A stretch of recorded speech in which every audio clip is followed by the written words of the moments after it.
본의원은 지난해 7월 제241회 정례회 5분 자유 발언을 통해 형산강 중금속 오염으로 인해 어로 행위가 중단된 후 생활고에 시달리고 있는 내수면 어업인들에 대한 대책을 요구한 바 있습니다.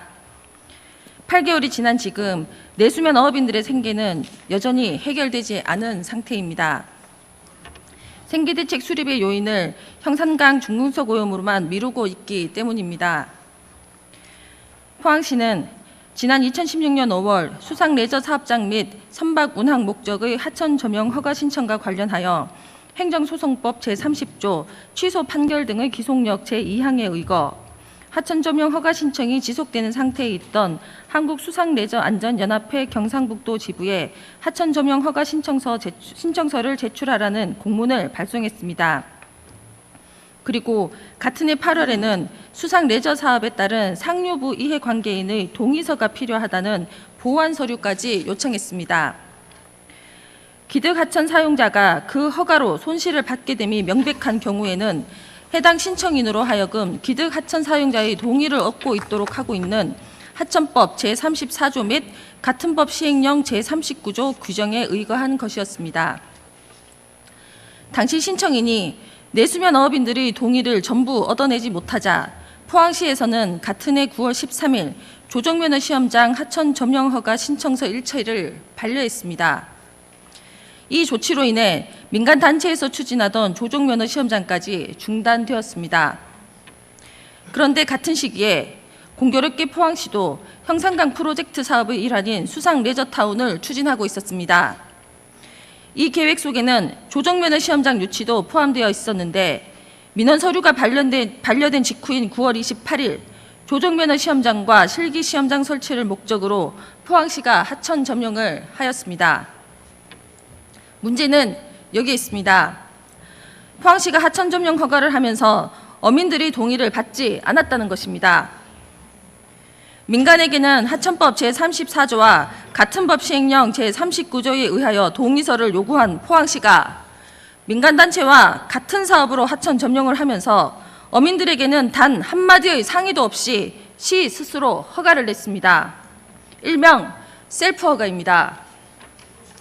근거는 하천과 관련된 공익사업 시행 시에는 어업 허가를 취소하거나 기간 만료로 인한 연장 허가를 하지 아니하여도 일체의 보상을 청구하지 않는다는 각서였습니다. 조정면허 시험장 설치가 공익사업이었다면 민간단체는 왜 어업인 동의서를 요구했습니까? 조정면허 시험장 설치를 위한 하천 점령이 민간이 추진하면 공익사업이 아니고 포항시가 하면 공익사업이 될 수 있습니까? 현재 포항시는 내수면 어업인들에게 예전보다 더 강력한 각서를 요구하고 있습니다. 수상 레저 사업 구역 내에서 조업이 불가하다는 내용까지 포함되어 있습니다. 하지만 포항시는 지난 1월 4일 계류장 및 조정면허 시험장 설치를 목적으로 36만 제곱미터의 하천 점령을 스스로 변경하고 고시했습니다. 어민들 동의는 또다시 받지 않았습니다. 이 허가로 인해 그나마 신락 같은 희망을 가지고 있던 어민들의 생계터전은 완전히 없어질 수도 있는데 사실상 조업 포기 각서는 또다시 제출하라고 합니다. 셀프 허가까지 하면서 사업을 추진하는 포항시가 소수의 어민들에게는 어떻게 이렇게까지 가혹할 수 있습니까? 형산강 중금속 오염으로 인해 어로 행위가 중단되었지만 사실은 그 이전에 조정면허 시험장 유치를 위해 뛰어든 순간부터 내수면 어업인들의 생계는 포항시가 책임져야 하는 일이었습니다.